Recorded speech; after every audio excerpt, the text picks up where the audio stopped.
कि माही बाबू घर के भार हो गइल।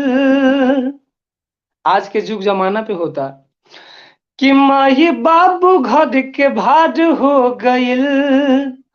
भाई से बढ़ के ई साध हो गइल। कैसन कल जुग के पूत याद भइले कपूत। भावा कवि के कि कैसन कल जुग के पूत आज भइले कपूत। देख बैकुंठ ससुरार हो गइल।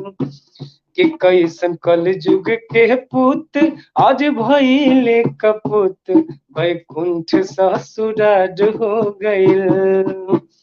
कि माही बाबू घर के भार हो गइल।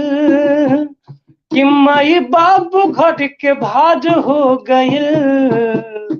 कैसन कल जुग के पूत याद भइले कपूत। बैकुंठ ससुरार हो गइल।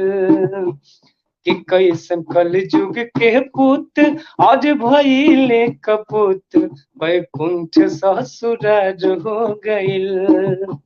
आज के जुग जमाना बा कि माई बाबू वृद्धा आश्रम में जाता रहे। कभी का लिखता रहे, घरवा में माई बाबू के खर्चा ये बंद बा। पाहुन के कमीनी पसाद के घमंड बा। अरे घरवा में माई बाबू के खर्चा ये बंद बा। अब पाहुन के कमीनी पसाद के घमंड बा। कि याद कैसन संसार हो गइल। कि देख कैसन संसार हो गइल। कि देख कल जुग के पूत आज भइले कपूत। बैकुंठ ससुरार हो गइल। कि देख कल जुग के पूत आज भइले कपूत। बैकुंठ ससुरार हो गइल। का कि बाप माई घर के भार हो गइल। कि बाबू माई घर के भार हो गइल। भाई से बढ़ के ई साज हो गइल।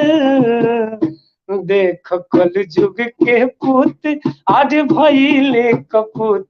बैकुंठ ससुरार हो गइल। कि देख कल जुग के पूत आज भइले कपूत। बैकुंठ ससुरार हो गइल। ये दो शब्द आज के समाज खातिर, आज के जुग बहुत खातिर। सुंदर, बहुत सुंदर, बहुत सुंदर।